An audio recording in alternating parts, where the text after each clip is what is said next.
Now fi ya the discussion at the atwaso ko Facebook se ananse any of our social media handles na Fema Abankro and Afina ya Safo and a call once again within the ERNEST BREW Smith. Ye rolly nessa. From morning. Good morning, Africa. The Biabo called there. I'm Adam. Be fine. Oh, yeah, who I say. What position who ye be? You must say baby a position why? Na me pisano bet na say. I'm say why? Why ain't it na why? Anti membra ha na. So I say because I don't crown me ano I say man hu me hu yi. Anti also hu ye o. Say anti say ne why ni say ode me abe wa position me. Na me nko me dem say ya na wiase nyina hwe. The aid hwe me. Now mo so etie so etie me ye. Do you know sorry call? Na me go fie. Say no Edward dey buy. Ye no be any problem be ai. Other do so fe. Mba chom da. Say no na manfo hu so ma like oh Africa wiase ye we no. Eye niam me no. No kre. Say ubenya somdwe. Na fe ubetumi ye okra nkwa ho adwuma. We wa. Dachi bia nyame frɛ wa. Ubetumi agina ne nsa nifa so. One Paul be ya adwene se okopa no. Akwa gidie no. Na emom aka nkunimdie. Abuti na tese no ano. Waka asema mana bi. Braye ahomrache. Eto da bi kura na Africa o sori a. Nyame anim ni. Na fom. Hwe ba bia meten so. Ashama ton. Uti anyi kura ne se. Ashama so nya kwa ho. Insu sa to anopa so dia na tese. Africa eje o. Ya kasi eti no nyame de onya hwe yesu sei na ye hia. Si ye ni sikampo. Na ye wonkwa. Na ye nyale a. Hallelujah. Ya de nyame ase. De be ka sa te me wa te de be ka. Inti no Africa. Media de bia ame no ka. Ye nye otrini ni se Bible no kra ka. Wo se mo papa yo ekra ye manim to magofi. Na obia nso ni ho ye trini ni. Otrini ni no. One o Bible cannot be perfect. At the moment I'll be perfect. Not just why nyame. Yes. At least. So we are striving to make sure say you be drew nkunim abote no ending na so ending we will be there ups and downs we will need na ayi to say Victory Congregation to say say me catch you say na last week say almost na a month na mentimi nkwa sorry nyame adom last week kwase dey twa me koye okay ma once na yaf we so but because say man starting to we support any ade Associate Minister Mama Barbara Sampa by na yesofu peyin Reverend Isaac Adoyi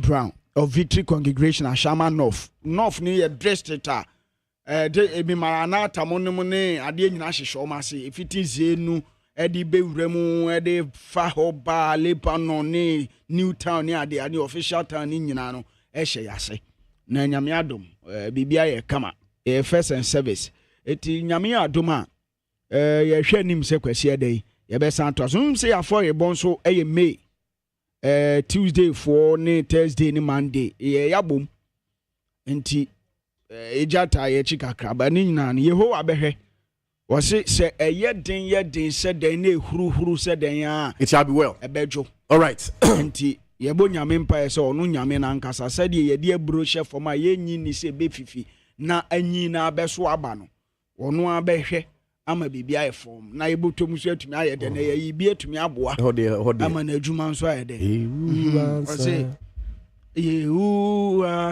Yehuanasa masa yesterday no na pesa masa no yes I want to need ana so music was so ma bibi so me party say already to them make you must so can say wu ansa na make you ansa wu aso aba to be ade ko fa na me say eno so to aso second verse no ukini akeu tu eni nyom chale so me nenya o na we kwa e to be near you chale enkomra Africa jo na mo so salvation ami bibia kama Salvation Congregation sorry nkwa mo boy Salvation Congregation Tinyame adoma 27 Sunday okay but the china adom re anopa 9 to 11 ye ba ko bompa so nyame asem ye so de na victory hour ba de na 7 ba ha fu mo ka me nko me kwa mentimi ntu de kobra ye nkwa amano ne mra amano ne nsem aye krado oye basri ni ama wani nje na mu Africa de bia na mka se on say 50-50 no omuntwa so no munye no 20-80 na 80 ni ntna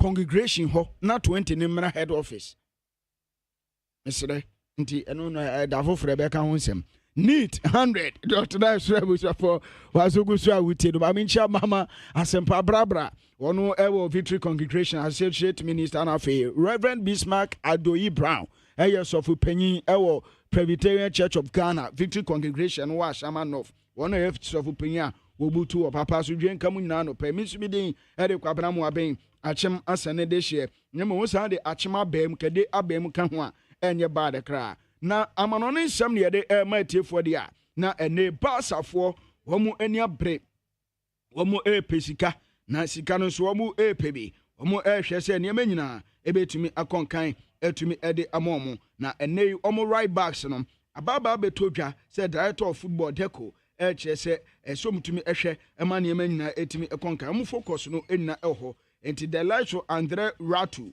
anafi Jivaro Reed Mark Pubel anafi Abrante Van Dersen omo nyina no emnante a omo ehwe no senko betumi ahwe na omo etumi enya bi ede ababa be hwe no any reporter eba na etumi aboa womo ewo sa womo nyuma no anhyehyeye ekoso Antonio Rudiger ene Abrante no wapira ama wakwa surgery no akwa mo si almost 2 months ena oko na nyame nchade ene ena omkoye bibia na meniscus left knee no ho ena etumi epie mum na mo chese doctor ni tiende Manuel Les wono ena etumi ehwe eye operation no anaso operation no na Real Madrid for medical team no enso etumi supervise ye ema niema so etumi ekonkan edema Abrante no na ene big game baako ebetodwa ye the live commentary ebema mo e Peace FM so tie yawo Naves oya kuma kura 20 years obody ma PSG was say Arsenal for no more of physical na omo no they are more omo nimbo no ekita was say they are more physical and we are better with the ball omo no aye PSG for no was say ball no omo be boss na for na nkasa mo hu so omo ball be bom tebe ball ni kita omo PSG for na omo ball pa ta pa ta pa ta pa pe pa pe pa pe pa pe pa pe pa sa no mu dias na for no ho agoro womu bedu omo ho agoro mo hu se nwumre Emirates wona ho be from eno ene ensem a Abrante kuma no wono nso etumi ede ababa betudwa na yede ho nsem no ede ema eti4 na ene Matthew Mereto tie waya reporter wose Zabi Alonso when Zabi BI wase Alonso obeba akakitwa bi na wawie ono Real Madrid fo awie waso opeso obe start adwuma na ansana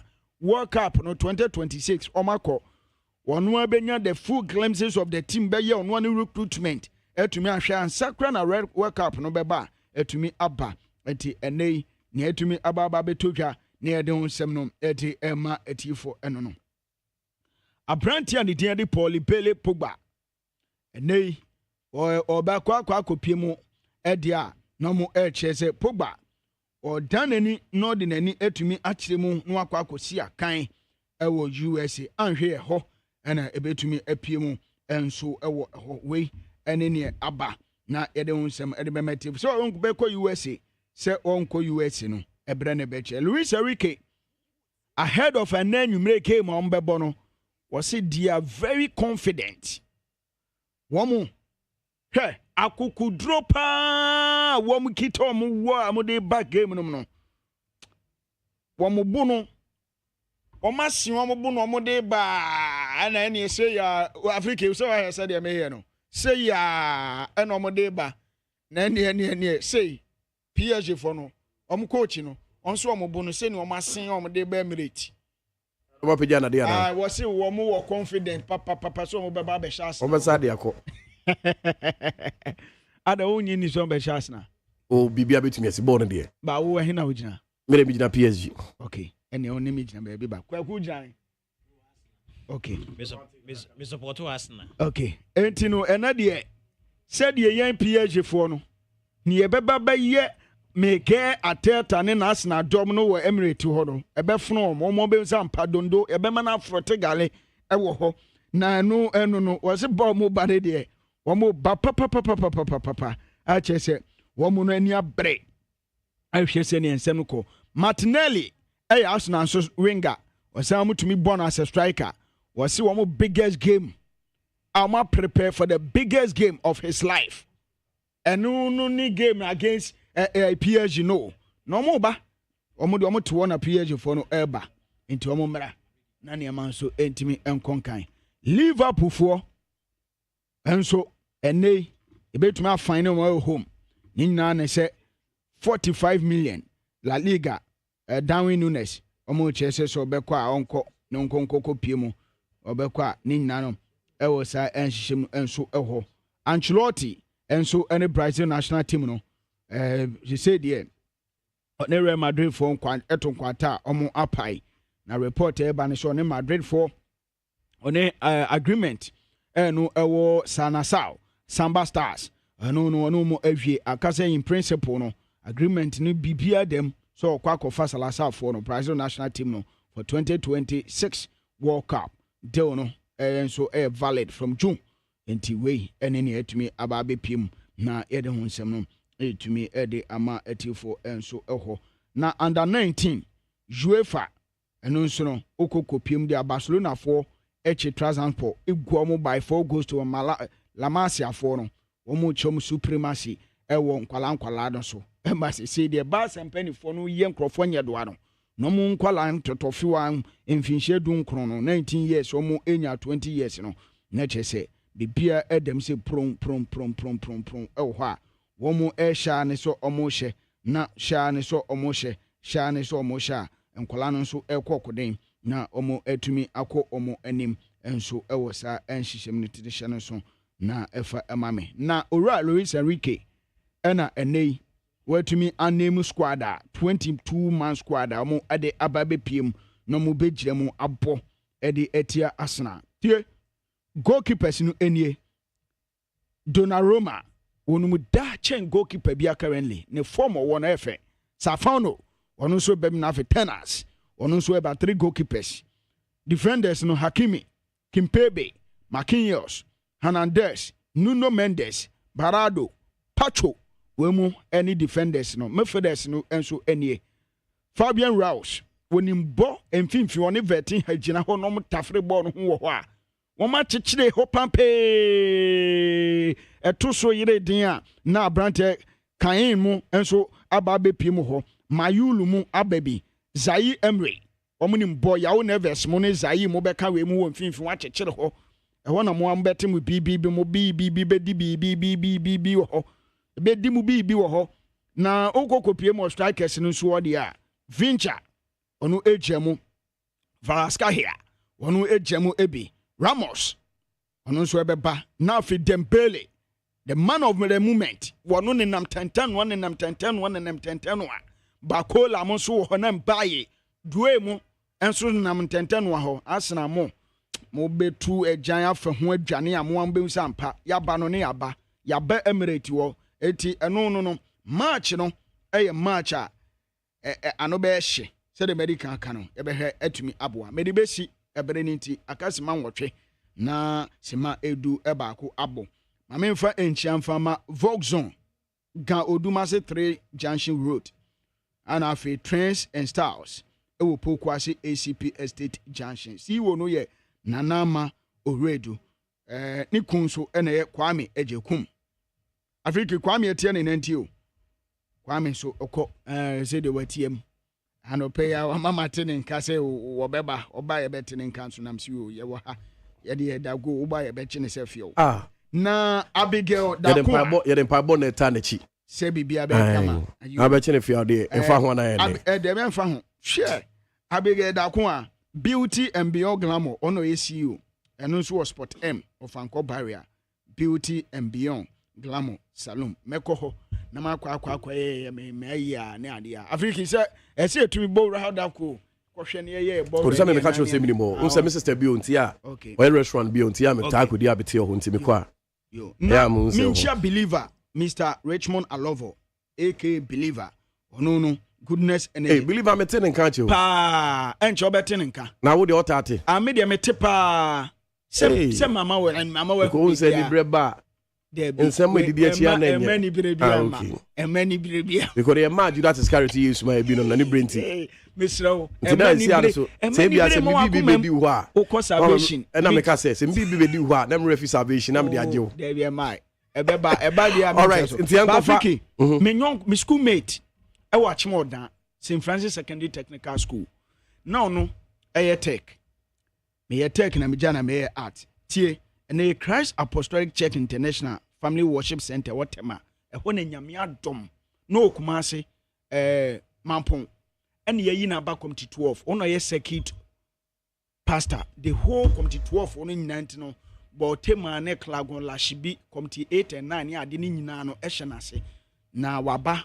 aye abona transie foforo ho Christ Apostolic Church International Family Worship Center tema committee 12 enti Prophet Daniel Nyako yamana kwaba na wabai die na wo se yamana kwaba na kama kwaku suppose na CAC fo yi se kwaku nim no me mate no ebi after church no yes the vibe goes on it ebi na oh there be me cry the hold the na me show eti Afriki mama we come no na omabamo you know eben Commerce Roofing Company committee 12 ho no mo anombo na nyame ya doma 3 days fasting be course watch so de agirem wo ma hwa Prophet Daniel Nyako nyame nka no ho na wabeye ma na transience wo committee 12 ye be ko ne akwa support no kama all right kwamna mo abenda chehene na ye tene kan ye ko fa fisem na frikwa ku sponsor akode he ba pe make us ko feature man today ku figo so I crowd na for the discussion no ye the at was good morning. Good morning, Afriki. Yeah, media chairman. I'm going to say, I didn't obey free Muslim.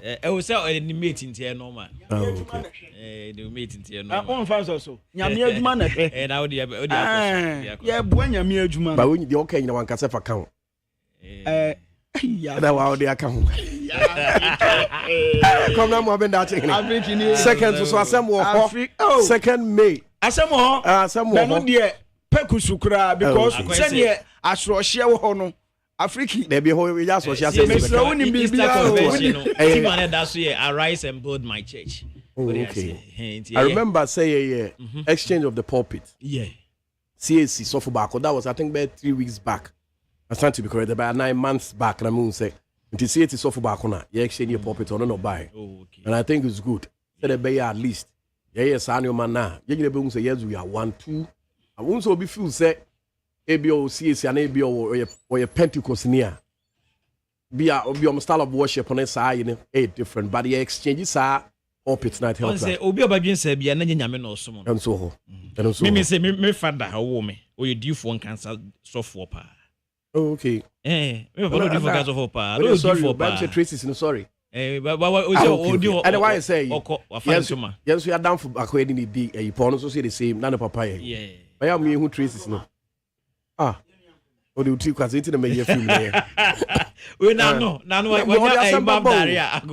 the ammonia traces kakra. Oh yes. And no, so far as me father can see me chairman. Mature bag game, papa last born. Tamana edu baby na fi say obeko victory. Na papa ka say so far as I want na fi dey nyame so aso obeko no ni problem. So ala man ko. Nyame ba ko ne yeso mo no. Ye hian say obedi mmara no nkyerɛkyerɛ ne so. Asa helping and the ultimate. That's it. All right, kwaku yentiu.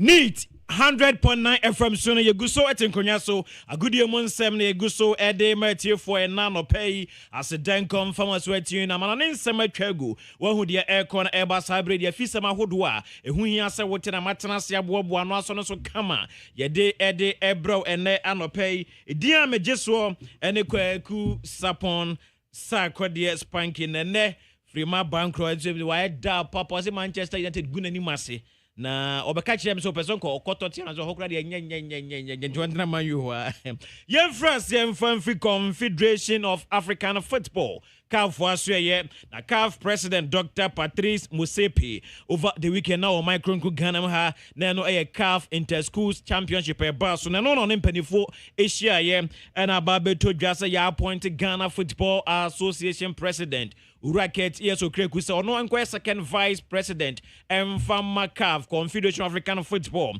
na no na Dr. Patrice Motsepe say wo bo Ghana media no bo ya baso papa baby enya no ye beka na mpanifo asachira eyenso dia na utumi se ampa ya kan ya bo abaso wo so bo Ghana senchofo abaso Ketiyo so Kreku wasanso bona baso any achievement ya Ghana ya World Cup no ya ko 4 times ya ka teams efi Africa edu quarter final stage the Black Stars of Ghana eka hobi afi asede mo dempa no en confirm Ghana mampene His Excellency John Dramani Mahama was opening leadership no eboa ama Ghana man no etumpo sanso eboa ama Ghana football no e fa ntoma padiefra Dr. Patrice Motsepe nchichimo edemanate Power Sports. Let me start by thanking all of you for being here and welcome you, and as well as thank you for the good work that you're doing, because the media is very important for the work of making our people in Ghana and in the continent aware of the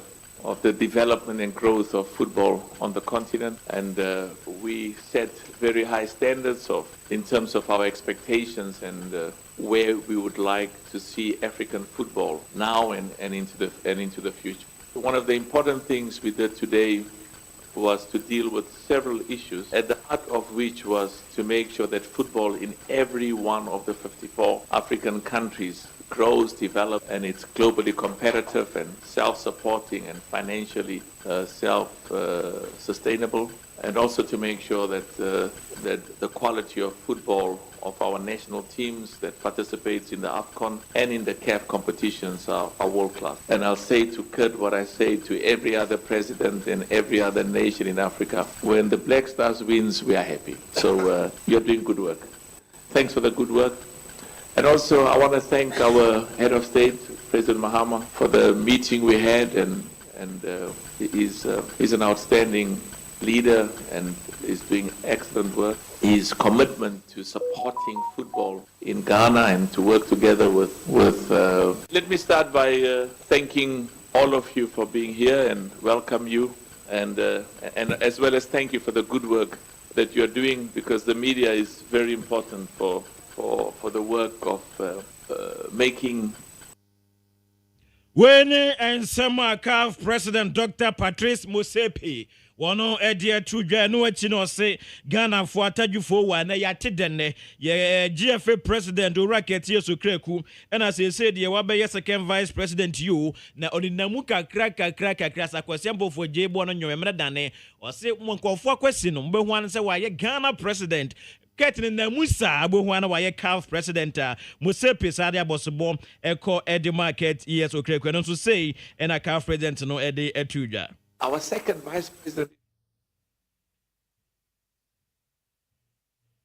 made enormous to football in Ghana and on the African continent, and we are so proud that when I arrived here, Ghana didn't have a vice president. When I'm leaving here, Ghana has a second vice president. Our brother Kurt, who's president of football here,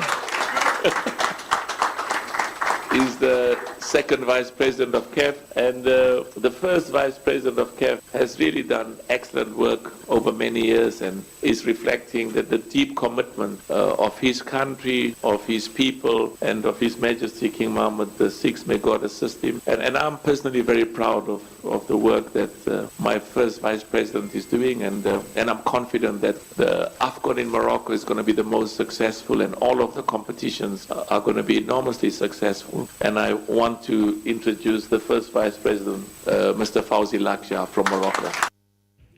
We and Sema CAF president on the two jade hon semino to wenim ene anope in semno doso na Ghana Premier League matches to be results to Janini Accra Lions 2 Betem United 0 Mediama 3 Young Apostles 0 and Afe Karela United Tenafima Dreams Kobone Kamino mo Timu Bako Samates 3 Basaki Holy Star 0 Brekum Chelsea 1 Nation 0 Asani Kodoko 1 Diana Star 0 Vision FC 2 Bibiani Gold Star 0 na Legon Cities 0 Heart of Lions 1 51. Sena League table no city.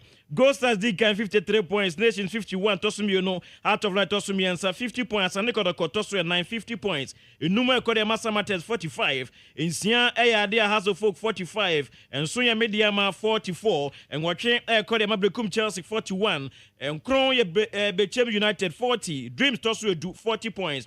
Edwina Tosu Dubako 38, Basaki Holy Stars 36 points, Tosu Dumiano, Dumiansa Kodia Young Apostles 34. Edunaya Vision 33, Accra Lions Edunum 32, Karela Edunsia 29, Afedunso Legon Cities 25, and Swatrametra Tua will crack 50 points. Young friends in Afe, Abuja Fontana, in a discussion on Intime and Tuazo Afriki. All right, Kwakusa Ponsa Kodia, and yet can make us a Kofigo, Fisherman 10 Ewaha.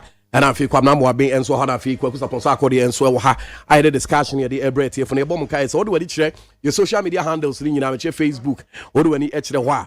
Ubonse Frima a bank running and I also for a day air call 2 calls. Ubet me a shame. Now, what I said in your ma is see etie and there and no pay. Now, Liverpool and Aji 2024-2025 season. Liverpool and Aji a English Premiership na Omo Eddie Abo Mataswa. Womo ede eko ba quickly me fa wentwam na afi ye nto aso nyame eya adoma ya wada ebe eye first May eye holiday enunti Israel team ye dan ni ede ni akire Hallam Park I know ewo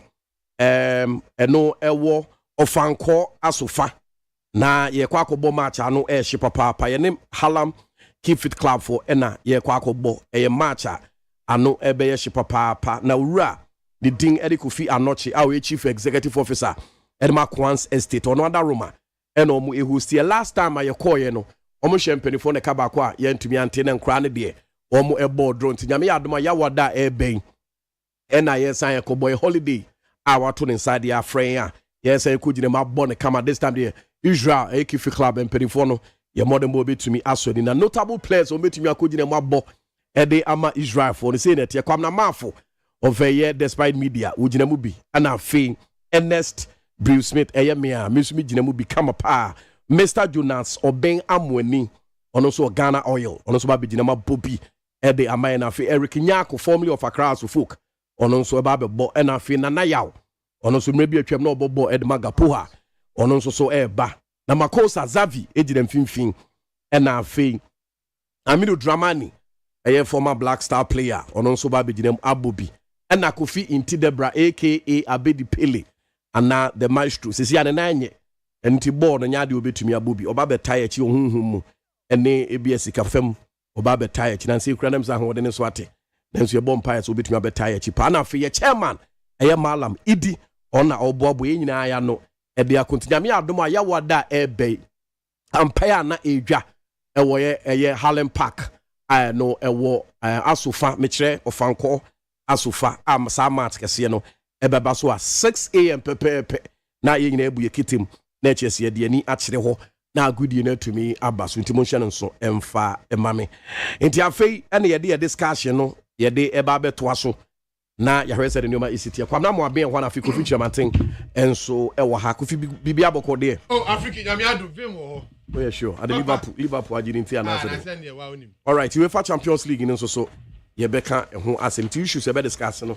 UEFA Champions League ni ye ka ho asem papa na emum eye Ghana Football Association president ade dinde keto kreku me ne mo ka say they was stepping down say wafu zombi enya de obe president e mo mbi san say ya pound so na second vice president e de makafo de ane ho behia say na daje ni bibia otumi say ho say o say de ama Ghana football na o say e de amakaf na nanu and under 15 tournament to be a bass.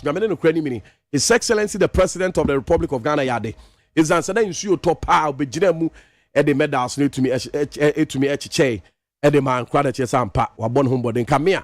Ebian can make us a minister equate dear and come minister and court nature say main create actually no and the president of the FA Eddie and I say I know she papa idea come the president I want say or say the executive committee of the CAF wish to extend a heartfelt gratitude to His Excellency John Dramani Mahama for taking time off his busy schedule to join us at the African Schools Football Championship final at the University of Ghana Stadium on Saturday.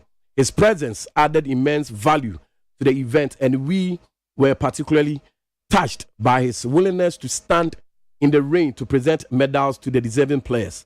The gesture speaks volumes about his commitment to nurturing young talent and promoting sports development in Ghana. On behalf of CAF, President Dr. Patrice Motsepe, we say a big thank you to President John Mahama for his unwavering support and enthusiasm. We also wish to extend our sincere appreciation to the Minister for Sports and Recreation, Mr. Kofi Idi Adams, Honorable, for gracing the occasion, for similarly braving the rain to commend the winners. Your recognition of the importance of school, sports, and your dedication to the growth of Ghanaian and African young footballers are truly inspiring. Thank you for your continued support and encouragement. That is Keto Kweku Edachori Akoma, His Excellency the President of the Republic of Ghana. And unti Kofigo, that once again, it's time Kwaba. When you have that thing, you never Liverpool, the end of two. Now, if you buy the Champions League, and now fee, yet the other discussions were to me at us. So 2024-2025 season, Liverpool. I'm going to English Premiership now. Okay, I'm in chat here for Liverpool deserve it, but I believe sir, the pundit, what area Safanina, the consensus of the game. Ebekacho said, we nipa be 10. Ekacho someone predicted Tima after the exit of Jurgen Klopp, Obeje Premier League. Now, Minini said, Omun the Liverpool shame. Even top 4 no crano. Now, very difficult. Say, Omeka say Liverpool ebe Bobby. But I think say, Anslot, Yamona Basso. 1 was shown leadership. 2 was taken to the plans and then the tactics, both technically and tactically. We're changing superiority. Our league now, better, yeah, for the first time in the history of the Premier League. Dutch coach Bia Abba NG Bida.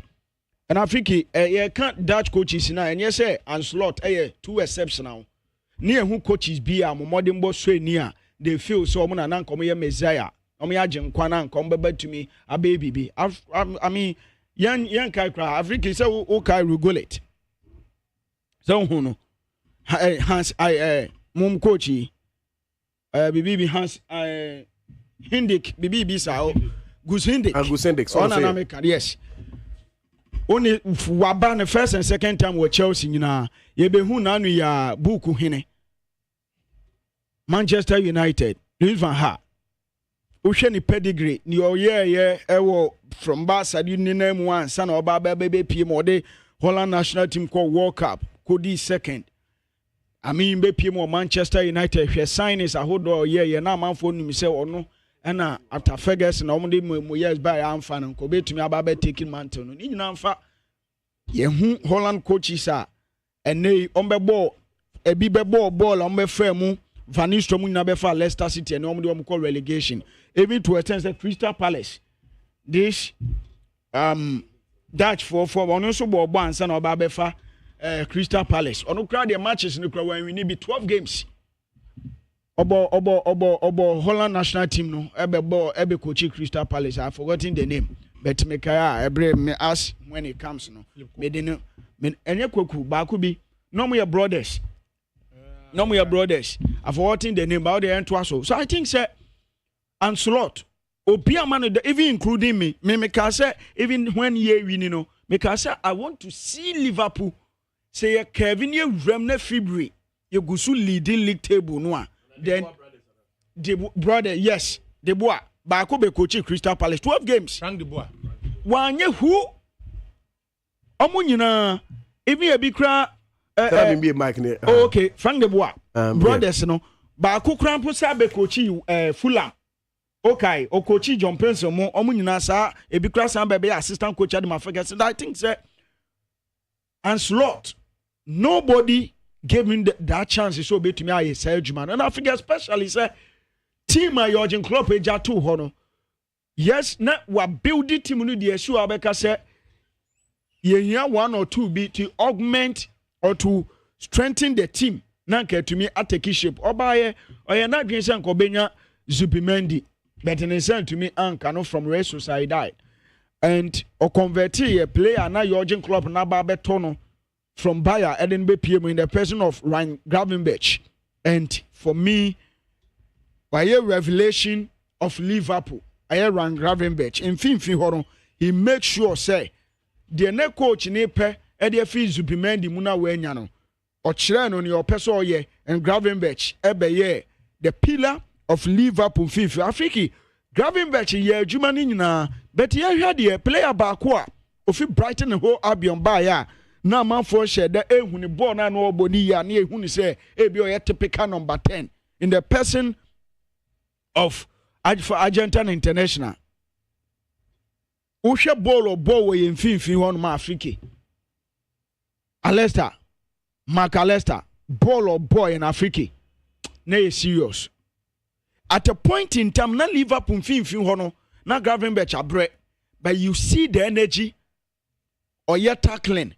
Or share goals or ma passing be a wo bomu biano now we no cha no bunia and I think share on a Ryan Gravenberch in fin 6 and 8 no a Juman Afriki your coach no tactically he pay attention to details our each and every player and only the different any game management the difference between only Jurgen Klopp at the new Afriki the game management any attention paid to details are now or paid to the players, you know. It at a certain point in time, say Liverpool able game crana Liverpool share one goal cry. Liverpool to me the one goal, no to me the upon. In the league na near Bono, no matches be wa anka under Jurgen Klopp and bed lose game no. A bit is Arsenal. Minim say Kofi Ukaya near your bottom against 11. Fulham rather. Yeah, by ebe assign Eddie nya point no. Etumi Eddie nya point. Eddie nya 1 point. Even Arsenal crane game no my do ho. Ye nya 2-2 game. 2-2 draw. Ewo ho. Ewo Emirates. Any it even Crystal Palace. The only game Liverpool supporters weren't happy was a game against Nottingham Forest. Ewo Anfield. Mom share that goal no 12 minutes or 30 minutes. You better me a point. And I think in totality, Liverpool are they deserve it in all aspects. Obi beka say Arsenal for na anyom nyema ye ne Arsenal for na starting league no. Ye ne City in the starting league no. But Makase and Slot was the master, the tactician behind the success of this Liverpool team. Because Afriki, one top player be a man make a home. I hear their club di no, and one will be so more the year, Jumano. Don't forget, say, this is the same team at Jurgen Klopp, ne Kitano or the boss season. Afriki, they make a note, they make a say, and this coach, the same squad, or confine us me, and will lose Subako. Carabao Cup to Newcastle United. And we're winning league, you know. And we're winning league, you know. 4 games to go. Now, Osha, Nenyama or Yeni Adi Afriki. Niame can say, Yampeni for no share. Now, omun to me, Mpesika, and from open, na to me, Abua, because Afriki, league need the Unyaji or England, the Dia. Na Asamaba. And Wababa ye, the 4th manager in the history of Liverpool to win the league in his first season. Don't forget, say, Matt McQueen, every year, Edema Liverpool between 1922-23. Then Joe Fagan, 1983-84. Then the king himself, King Douglas, Kenny Douglas, every year, 1985-86, in the first season. And Slot, Ababe, the first Dutch manager in the history of Dutch or mining in our Netherlands, Ninano, or any manager Di Kanya Waba. England, Ababe, we need the Premier League. Wasabe, the 4th manager in the first season. You know, Wasabe, we need Abaso. Na say Oliver Twist. We ask for more. Na and the Manchester United for na. Almost normal. Ferguson catches or Perchi from your level. No, and then your Beji at 20th league. I know Munina Airpre. Ye share him saying Yamin and so Aya Duma. You bet to me Ababa. Africa, don't forget, sir. And then Mo Salah. 185 Premier League goals and what they ever na ni wo hwe from 1976 at the Babe Pimu 1987 na Liverpool ejina na naso eji to aso a Ferguson from 1977 from 1977 at the PM 1990 ayeje ya Ferguson be to aso 92 eje ya the Babe PM a now mo mpese e beji bi no and finally the last time I United year 2012 2013 omoje ya omuntumi anyi bio and ebeside papa say United be 18 they are living in a dungeon. Now Liverpool, we are at our peak and we are asking slot and the FSG needs to me this car mano because now we need proper center back to partner. Unse Van Dijk, I want 33 years. Now your money 2 years or beko into uhia Jean players be baba understudy omo and yes one baba understudy keko. Omo experience no Premier League no be yenya Bournemouth young boy ya Hoysen right 19 years of age Bournemouth unya no babbage dem a onimbo ni ti area draws no ye adwuma to me pem etumi osan ye center back player otumi ball no kama yenya bi babehye ne yenya right back Blandly no twado do e wo se o twa papa all right mamu ntumi hwe se Arnold Amatisa Liverpool supporters ni ye waji bibi obeko Africa yemfa bibi anto nchen right back hono born Arnold won the floors ni different yade but you need set players our team no keep your best players then buy new players to augment the team again na defend the league na waje no etumi aboa next season I see to me call finals of the UEFA Champions League. If you want to do better, you keep your best players. You keep Van Dijk, you keep Salah, you find don't count, you find other players. You may count. You more Liverpool team no. Now you my supporters. Now you go. All right, Kofi, go another Liverpool fan. This is Liverpool Naji. I'm saying 4 matches, right? Yeah. Africa said just not a Liverpool. Die with the Liverpool fan. Yeah, in Feniagro. Africa, I'm cheating for it here. And I'm cheating more here on social media. Mentia me mama honorable Slewso Kufu baby obi an ya me share onye nke so gotu antunu nkom no mani ni nche ne ahonde ene nkwapa se no ho de efede da na mentia the honorable me bisa wa kumsim the incoming national organizer of the MPP baby obi man good ones me ye sure so ojeje no ho ebo abo no ho de aba ama MPP for Congress now so na no aba betu mentia me nua aba Rahel Tutu current Greater Accra Regional Treasurer ono na MPP for Coalition Greater Accra Okopre first vice and then Naomi Akusua Owusu on Tema Central current Tema Central organizer on the organizer and Fresh Prince on the friendly maintain on the current Greater Accra organizer and also call maintaining on the Prince or being maintained.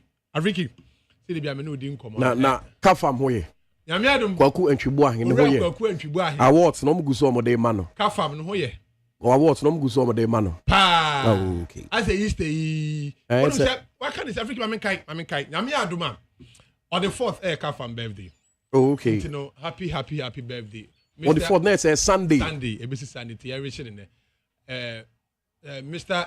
Charles Kwaku entwibua hin Kafam the birthday on the 14th chairman maybe we'll be more happy. Happy birthday in advance and come Kafam CEO Kwaku Entwibua baby I will be you will show happy birthday in advance. Yami adoma kwesi adano so den pa bobe tawochi. And Friday where did ye? Friday so honorable Kofi Idi Adams 50th birthday. Oh sir. Yes. Let's just say Friday. Oh okay. And Friday second. Into me body lady. Let me back Rosina Smith. On also a second. And Nigeria coming also a second.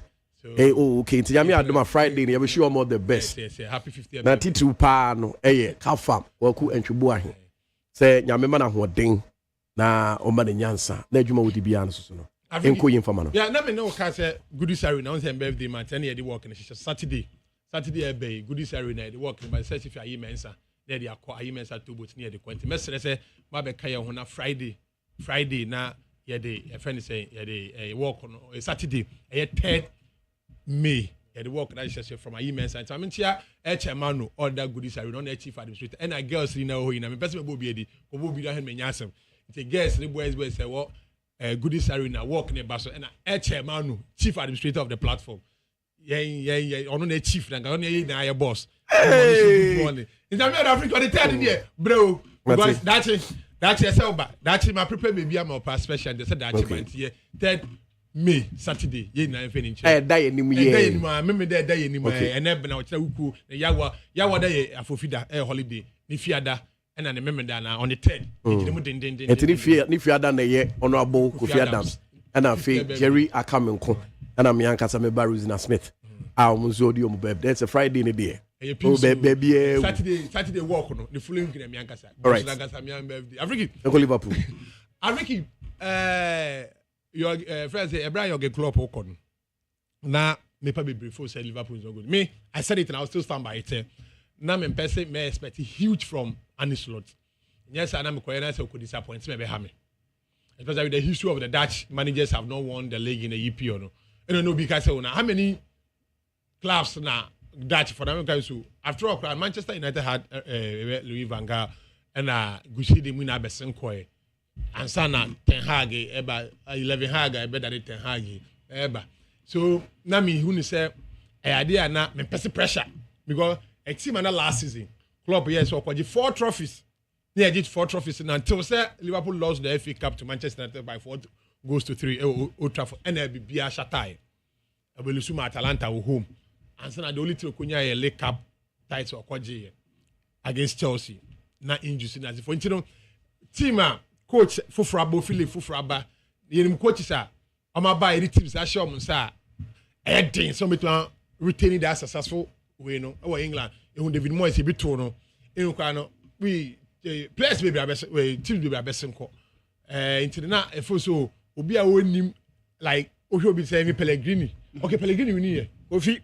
coach na America so coach Fulham John Penson Martin Joe Martin Joe from Holland Dick Advocate mun na be coach but on coach your coach Spurs once upon a time so ana managers abese nko Roland Koeman yeah it's no Africa na idea na me hu so team all bad or build the team no but Africa against me can say season best start you me na person here yeah Champions League draw am so okay Liverpool and share Man City at home in the league match since a club buy.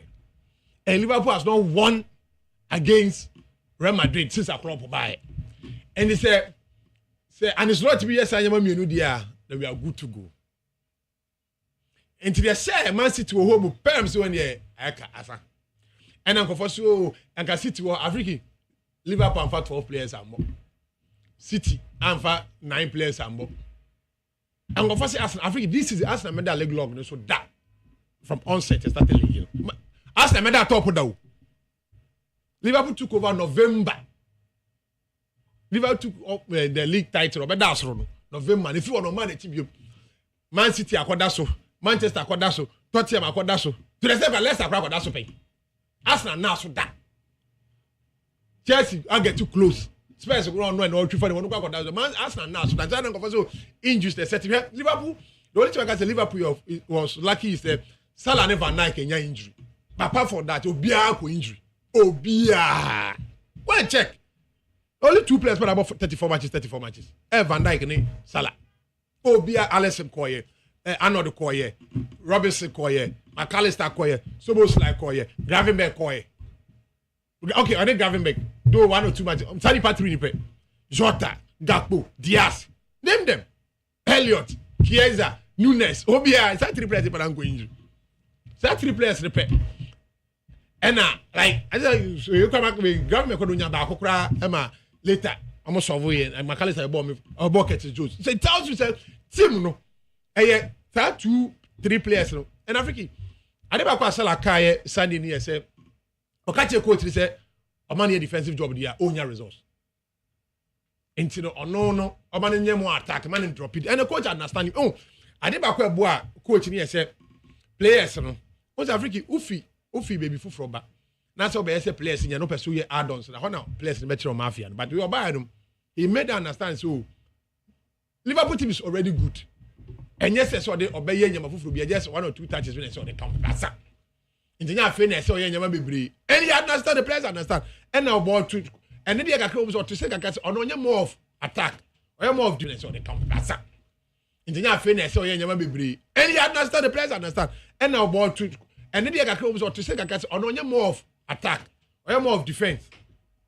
We defending more chance of attacking more. 2 goals on here and the coup 187. Watching that it's about we non-English player, top scorer in England, foreign player, top scorer. Salah. Goalkeeper Beji. Friend is saying assistant so Libyan captain in the league. So Arne Slot is the first manager. Virgil van Dijk is the first player in the history of the EPO. And so history with 8 men per pack. I think the team now are there from the backroom staff, from the onset, day one from preseason, new beer, backroom staff now, the goalkeepers trainer, everybody. I think I never come in here and say the last time Liverpool won the EPO, and so winning Premiership was 1990 in front of the supporters. And come we knew our way. Yes, we knew our way. For the first time in front of the fans. We did it for the fans, they did it for us. I think it was so beautiful. We was going to 26 and come Otimu to say Mobitimi Aba. If I did contempt, said a bear a roll call neighbor. Within the Kasai, all the platforms within the Kasai. Also, a person could be a mini visa. Okay, what now? That's my county. Oh, and there's a friend. Also, a person could be a bra Liverpool fan, be a person call. On their party, one to move and remain a pack. 25th of this month. And I'm making. Yeah, your baby so. Last week, also move when you're a friend, you show the same friend.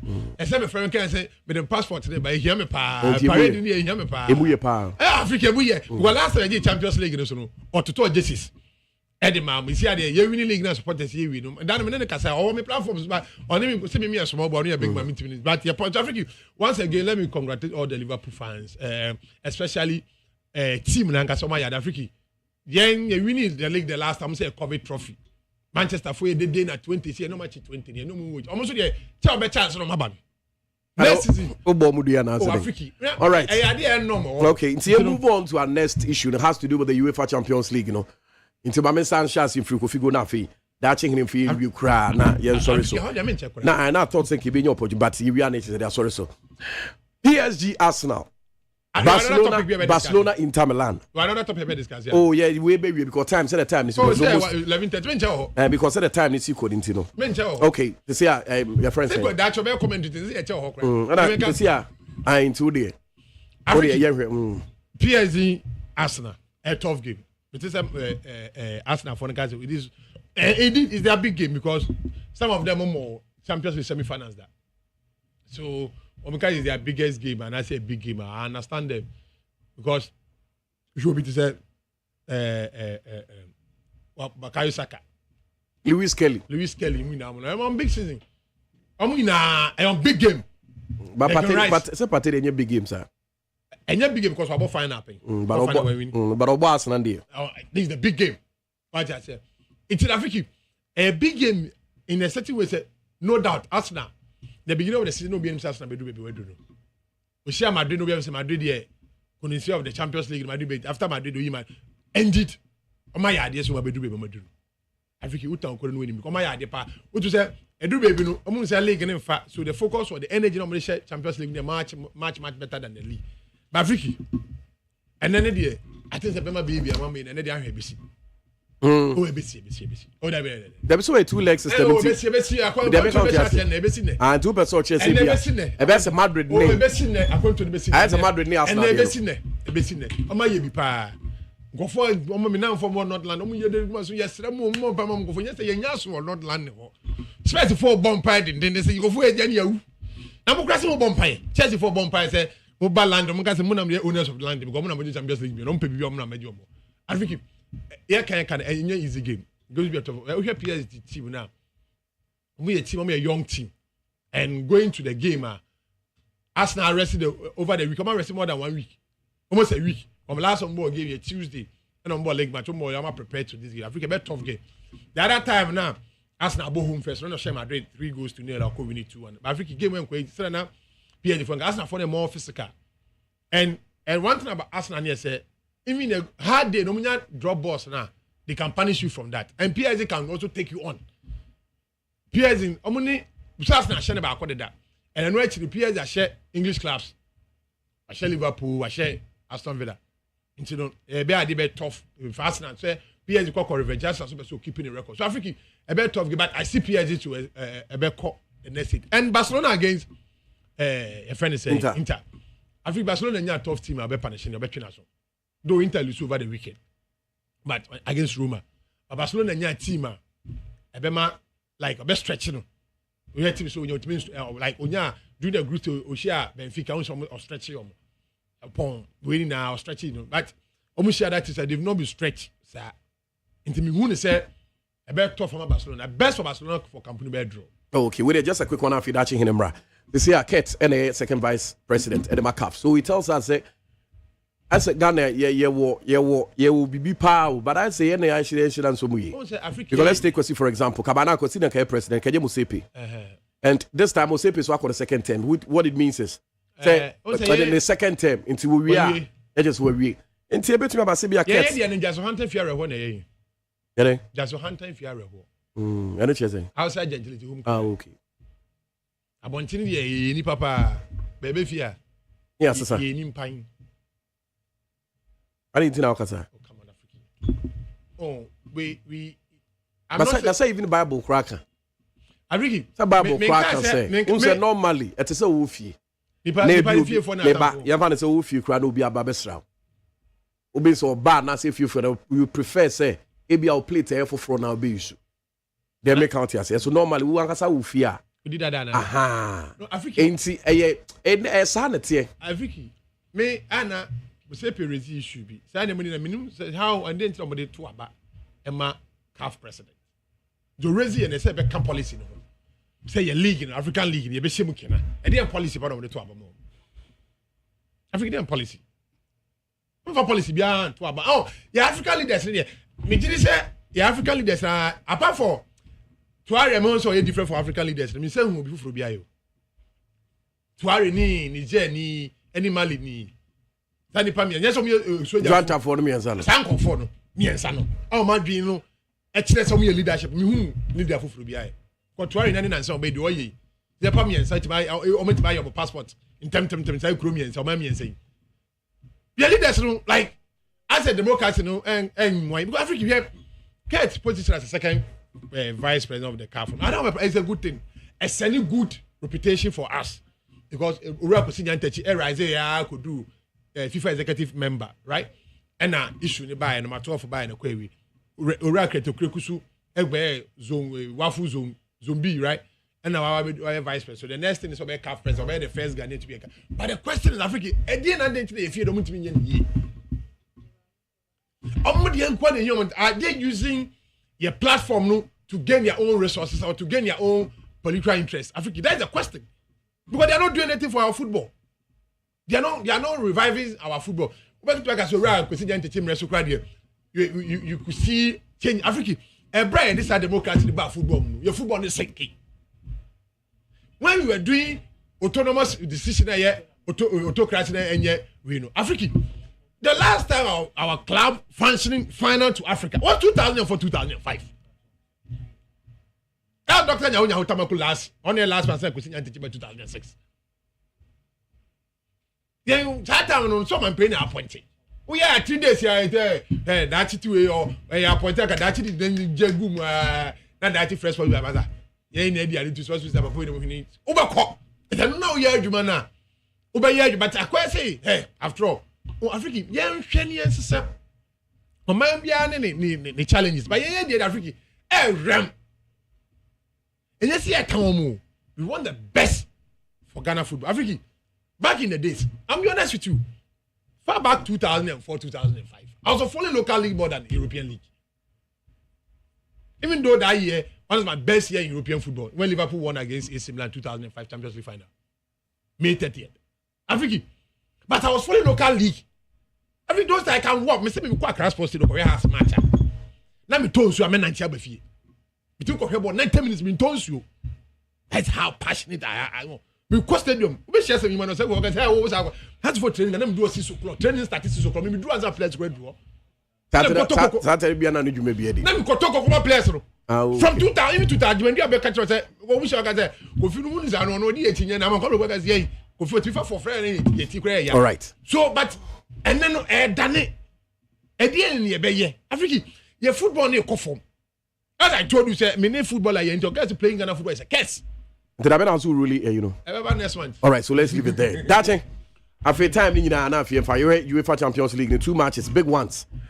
PSG and Arsenal, then Barcelona and Inter Milan. Barcelona and Inter Milan, a very interesting game. Emubeye de brutal. Inter by qualify. Why is simple, sir? Africa I'll be consistent here. Okay. Maybe I say, I'll be on family serious here. Oh, I'm serious. Because, yeah, and Kabia, most of you, Omuchan, the 2 and Quatembi on Baberry. And also, Catcher say, Uti. Now, me share Inter Milan. Any Barca game, no. Now, from September 18th, 2024, Inter Milan first game, was against Manchester City. Why? Inter Milan. Okay. Metro form. One more last 5 games here, my boy na as many form. Inter asemna me no okay. But said this, who said PSG so am be shame you. Omni needs no ko lose you. PSG. Meba. Okodo we winner. Inter, ya baba PSG ni Arsenal game no. But I want to focus on Inter Barcelona game. No. Okay. Next no. Barca for no mo ye kwe ko mo nyabotre. On the 18th of September 2024, Manchester City ball home with Etihad. Homini Inter Milan and a boy Africa on boy 0-0. Game not net more than pa. Inter boy 0-0. 1st October 2024 last year, Inter share 4 Krabna Zobda a partisan Belgrade from Serbia and Tumiante. 23rd October 2024 Young Boys of Switzerland. At Nefe my Inter Kwashomu 1-0. On the 6th of November 2024. Inter winning against Arsenal team yo. Inter Arsenal 1-0. On the point. 26 November 2024. Inter Milan winning 1-0 against RB Leipzig. From Austria. From Germany. 10th December 2024. Leverkusen winning 1-0 against Inter Milan. TNA Leverkusen no Xabi Alonso team no abo Inter Milan 1-0 ewo Germany. Omo ntumi ante. 22nd January 2025 Sparta Praha Etnefema Inter Milan shen 1-0. Then 29th of January 2025 Inter 3 Monaco 0. Then Feyenoord Etna Rotterdam in Holland. March 5th 2025 Inter shen 2-0. Inter back. We need 2-1 against Feyenoord Rotterdam. That was when near Bono. You're turning on near Bono. About Bono 2-1. And Inter share Bayern Munich 2-1. Ewa Arins Arena. On a buyer Ebebo 2-2. Ewa San Siro. And then Nyame Adme China. Inter and Barcelona and Ebebo. Afriki. Make our hand medical kase Barca wo form no kre. But we have Barcelona for form na Afriki. Teams now mu share wo no amode boy ya de bebe pie mu no. Utumi say Inter for no FA gem che Now in 19 September na Man City any Inter Milan ebo with yard no mo boy 0-0 no. Na Monaco Ache Hans Flick Abonu 2-1. Oh France. Omu movie by ebe share Young Boys 5-0. Young Boys 9 times no. Obe share Bayern Munich 4-1. Barcelona. Bayern team na Inter question 2-1 and then bebo 2-2 Barcelona ko ball 4-1. Preliminary num. Barca be share Krabna Zobda 5-2. Inter so share no. Barca be share Brest 3-0 ewo France. Dortmund any Barcelona game no. Ebe be 3-2. Barcelona ko share 3-2. So Benfica boy, right? Yes, only Benfica boy. Obeshen 5-4. And no na mo no mate. So preliminary no. Barcelona Esheba Borussia Dortmund Signal Iduna Park 3-2. And some was signing the bebe share. And 21st of January, and no na ubisa Benfica dieno. Benfica etnefie Emma Basa Kosheno 5-4. Okay. And on Barcelona ne Atlanta ebebo 2-2. Ewo Camp Nou. And Benfica Santana ho Emma Barcelona question 1-0. That was in 5th of March 2025. And Barcelona question Benfica 3-1. And Barcelona share Borussia Dortmund 4-0 and San Anano. Dortmund share 3-1. Barca for the qualifier. Now omni internet babebo. Coincidentally, two managers in Nasambo same formation. 4-3-3. Barca for no pretty more direct from the midfield, no more play on flanks. Our Pedri, while more Pedri ni Gavia, Obebo Gavi, no abo nine Dutch for Dion, Frankie Dion, won't fin ho. Now or the Monsieur Dion going to cross Estate, he's the captain. Our form so on also to me tempo no game no mu yashia ono na e coming nerves down. E won fin ho. Or sanfro ball so no ho tafre ho akita e kire nkwala no hawa. Eti game no tension pressure Barcelona so you need a certain Frankie Dion to keep the team no in shape. And Juma no and one way Juma no onimbo no so kita onim he is a good passer of the ball and no who is ano or sambu nua pa obopo team ni nya ba team no no chapa uye chire for ni fin ho ne de uchache obi a Frankie Dion na Juma no and obe make sure say oye Juma ni ye afiki make wa ha almost be 2 weeks and last week me sakan me say Lamine Yamal onye Lionel Andre Messi. Also nu ho. Me si onu sa level no. Onu ho. Ball no di onimbo me penasem. Oye player me penasem osa. But Messi ball no say game no when the game gets tough. Game no my day. Messi beba be jina free kick be to me abo free kick me not to pom. Messi be to me at 3 players. And the ball na akwa goalkeeper no. Yama on to me yes ah. Obet me at 2 players. 3 ama pass. Ama initiate no obe initiate. Ball beba. Obet me at ma Jerome Boateng kwa to form. Oh to me. Onims Messi beya bam Yaman to me nyasa de no. Messi hwe anu ne ma the difference between Lionel Messi and Lamine Yamal no. Afiki o hwe Copa del Rey no. Ohun ni oyeye. Otwenya damia no sete shoot from a chile sabi no onum but you are meeting an Inter Milan side. An Italian team are defensively, defend it tactically, well organized and disciplined. Me say, Afriki, Inter team no, a man for any come so. Unmi yanso former Switzerland for goalkeeper no. Switzerland for goalkeeper no. Soma. Obechi Baya. That's all the Inter. Yes. Soma. Wonu na edem. Me say Afriki. 11 games. Our dano. 990 minutes. And where to me when you 7 clean sheet. Afriki ute. Pa. He's the goalkeeper for Inter Milan.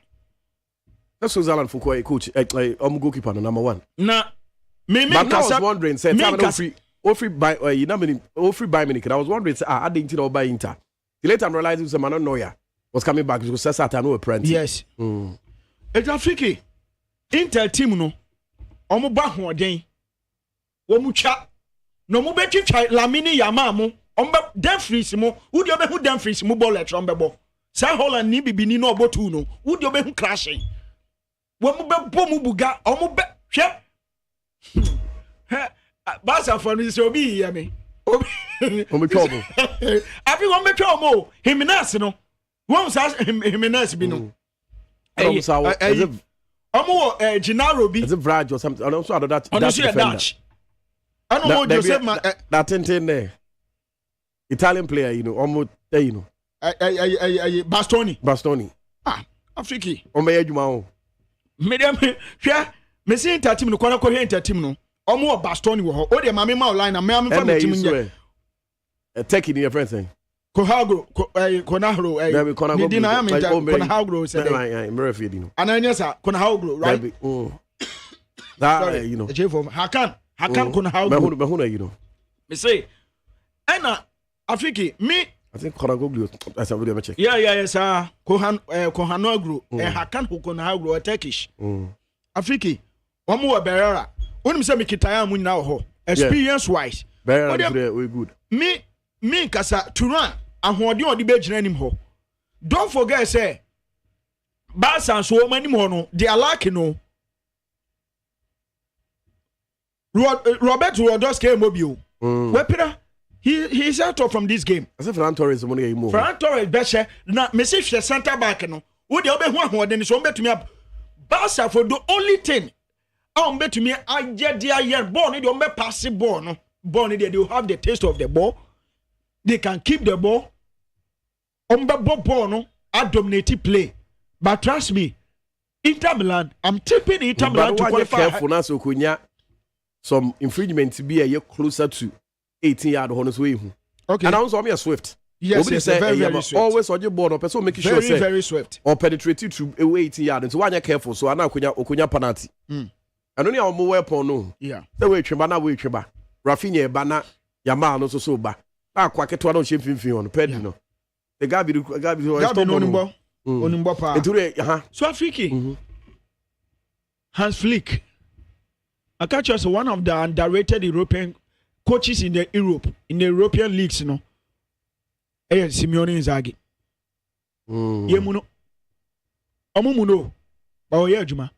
So be fine Temo defeat Lazio krano. Lazio team way Lazio. On building team no say we need and just what building keko. He won them trophies. Well, we need Coppa Italia, Super Coppa Italia, we need the more and so no. Messi Oba in the first season, he won them the league.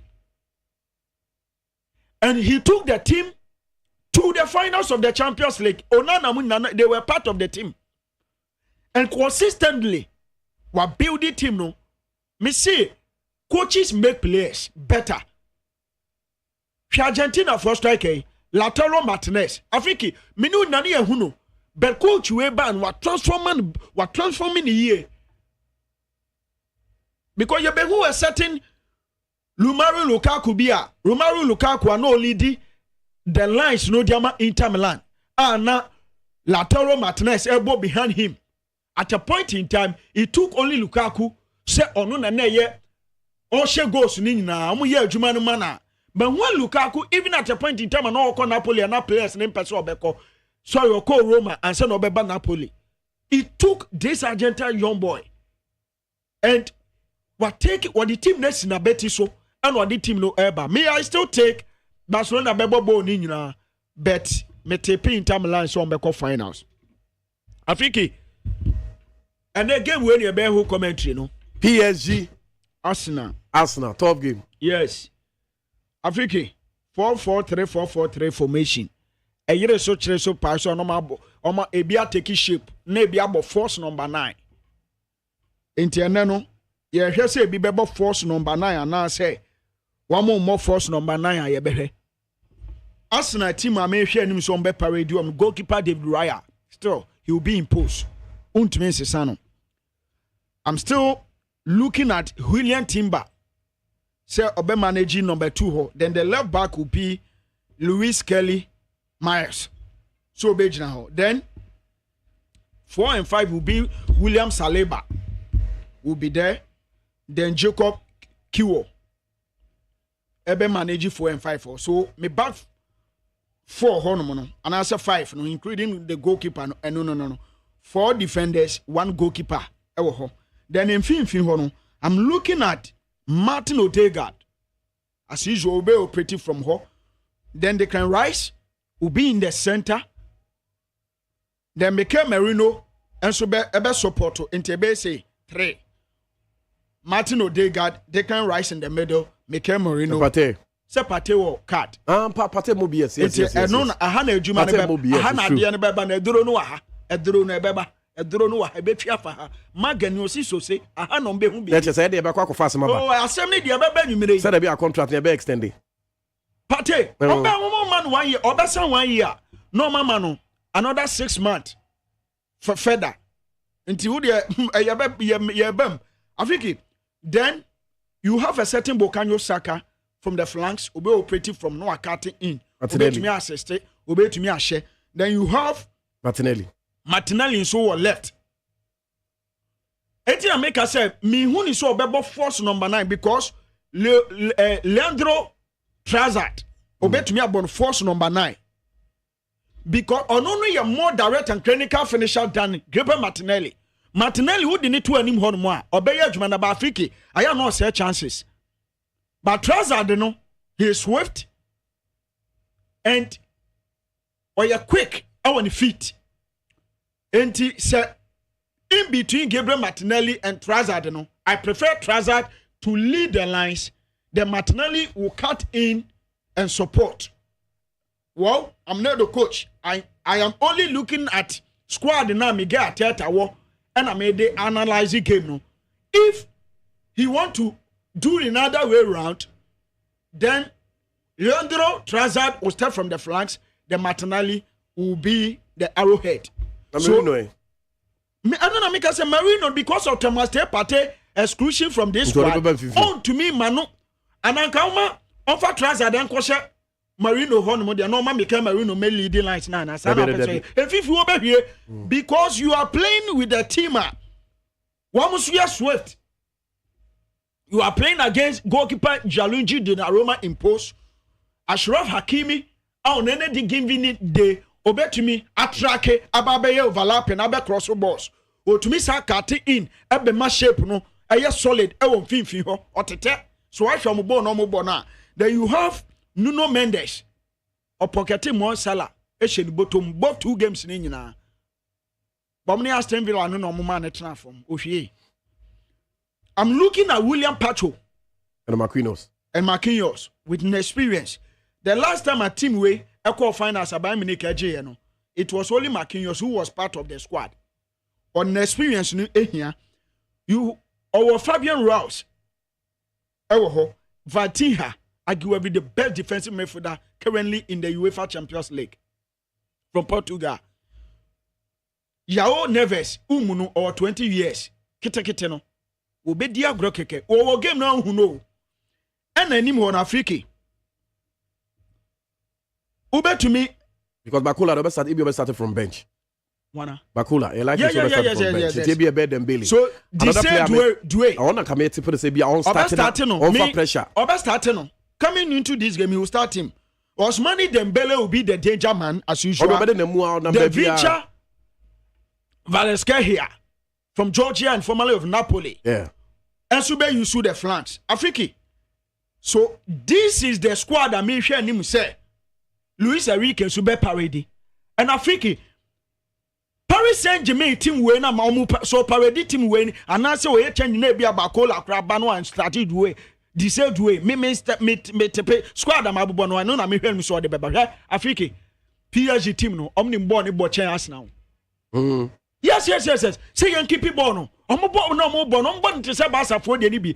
Arsenal for no so to me possess because of omo manager no. But I'm telling you, PSG can keep the ball more than what Arsenal can do with the ball. And when we are going offensively, swift, counter pressing, say yeah, 2 ball not where you qua. PSG can do it better than Arsenal.